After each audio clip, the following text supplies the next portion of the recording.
여러분 안녕하십니까, 반장입니다.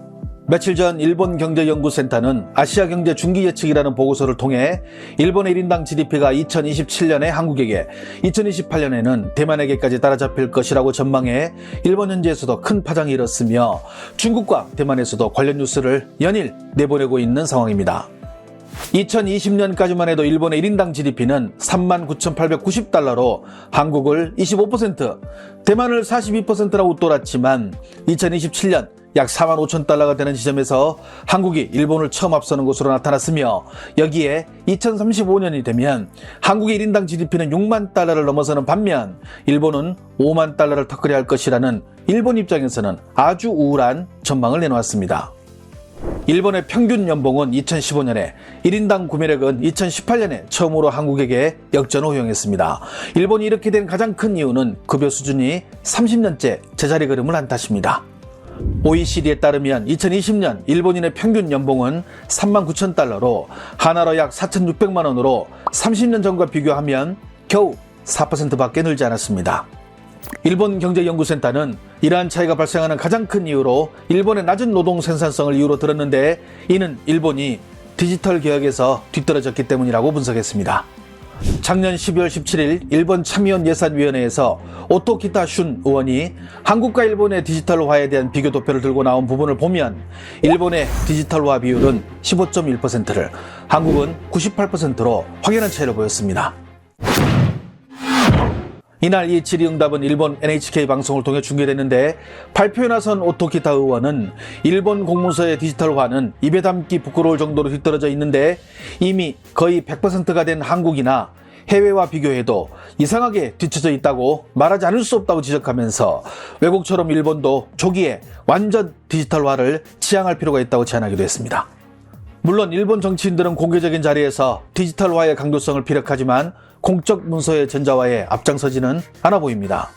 단적인 예로 일본의 디지털화를 위해 앞장서는 디지털 담당 장관인 마키시마 가렌마저 자신이 맡고 있는 정치단체의 정치자금을 보고한 보고서도 종이로 제출한 것을 보면 일본의 관료들이 얼마나 구시대적인 방식에서 살고 있는지를 알 수 있습니다.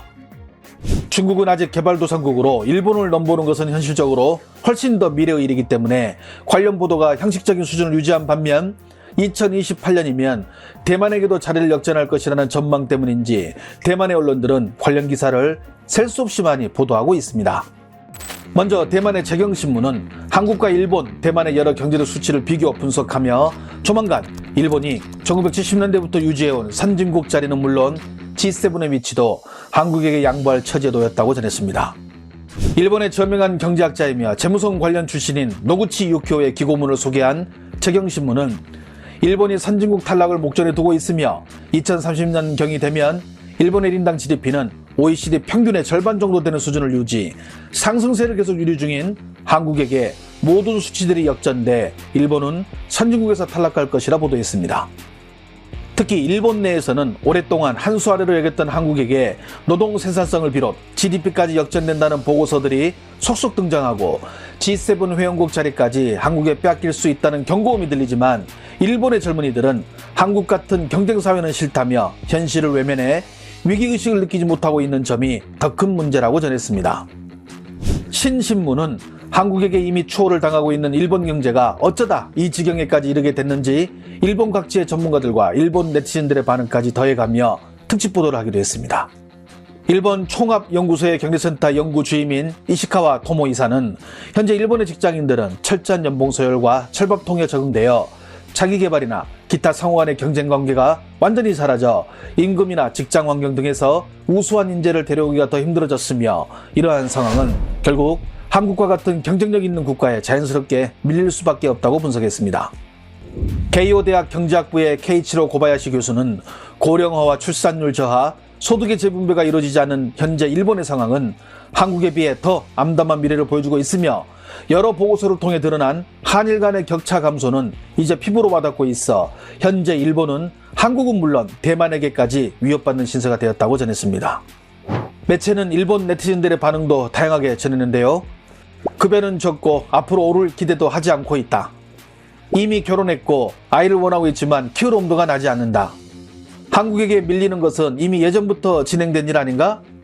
임금에서 이미 한국에게 역전당한 일본이 과연 선진국일까? 현재 50세인데 한국에게 일본이 역전당한다는 뉴스가 정말 서글프다 등 일본 현지 시민들의 여러 반응을 전하기도 했습니다. 중시 신문망은 대만은 과연 한국을 언제 추월하는가 하는 대만스러운 보도로 눈길을 끌었는데요. 해당 매체는 오히려 한국을 쫓는 대만의 추세에 관해 더 자세히 다뤘습니다. 매체는 한국이 대만을 넘어선 시기는 2003년으로 당시 한국의 GDP는 14,669달러, 대만은 14,066달러로 대만은 처음으로 한국에게 추월당한 뒤 지금까지 한국을 넘어서지 못하고 있다고 밝혔습니다. 하지만 2016년부터 2020년까지 철지부심 끝에 연평균 성장률을 4.46%로 유지하며 당시 1.85%의 성장세를 유지하던 한국을 추격하기 시작. 작년 대만의 GDP는 32,787달러, 한국은 35,196달러를 기록하며 한국이 대만의 추격 가시권에 들어왔다고 전했습니다. 대만의 이러한 추격의 바탕에는 대만 경제가 체질을 개선했고 반도체 등 수출 호황을 꼽았지만 그럼에도 대만 사람들은 그래봤자 대만의 대졸 임금이 한국과 비교하면 3분의 1 수준이라며 만약 반도체에서 조금이라도 경쟁에서 뒤처진다면 다시 나락으로 떨어질 것이라는 비관적인 전망도 만만치 않다고 전했습니다.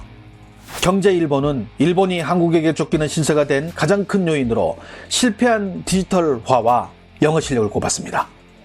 한때 미국과 세계 1, 2위를 다투던 일본의 경쟁력이 이렇게 떨어진 이유는 많겠지만 디지털 기술이 급격하게 발달하는 지금 아직도 장인 정신에 발목이 잡혀 스피드가 둔화된 점을 그 이유로 들었습니다. 여기에 아시아 29개국에서 27위를 기록한 참담한 영어 실력으론 일본이 세계 무대에서 할 수 있는 것은 한계가 있는 것으로 보인다고 해당 매체는 분석했습니다. 관련 소식을 접한 대만 네티즌들은 어떤 반응을 보일까요? 한국의 1인당 GDP는 영원히 일본을 넘지 못해 분명 일본이 다시 한국을 억누를 거야. 대만이 늦어도 내년에는 한국을 초월할 거야. 우리 반도체 강하잖아. 그럼 한국은 오징어 게임만 있는 줄 알아? 한국도 똑같이 반도체 강하잖아. 대만의 이 정도 인구로 한국, 일본을 넘어서는 것이 그렇게 의기양양할 일인가? 참 슬픈 소식이다. 일본 반도체는 미국 때문에 털려서 그렇고 한국 반도체는 미국이 도와줘서 그렇고 싱가포르, 홍콩 GDP가 일본보다 높다고 일본보다 더 강하다고 말해? 한국도 마찬가지야. 일본 힘내라. 삼성이 만드는 핸드폰 안에 들어가는 부속품 37%가 일본 제품인데 한국이 일본을 이겨? 걱정하고 애태우지 말아라. 일본의 국외 투자 및 수익이 한국보다 높으니까. 사람이 행복하려면 급여가 높아야 하는데 한국과 대만의 월급 차이를 봐. 불쌍한 일본, 어쩌다 이 지경이 됐지? 하지만 난 일본의 기술력을 믿어. 한국은 이미 일본의 급여를 넘어섰습니다. 일본은 아니라 말하겠지만 지금 일본이 그렇게 말할 배짱이나 용기가 있을까? 일본의 유력 경제주간지 슈칸 다이아몬드는 1월 15일자 최신호에서 일본을 버리기 시작한 부유층, 몰락 일본을 덮친 7중고라는 제목의 특집 기사를 게재했습니다. 부유층을 비롯한 정보에 민감한 이들이 일본을 떠나고 있다는 내용인데 지금이야말로 현실을 직시하지 않으면 일본 침몰의 동반자가 될 수 있다고 해당 매체는 경고했습니다. 시청해주셔서 감사합니다. 행복한 하루 보내시길 바랍니다.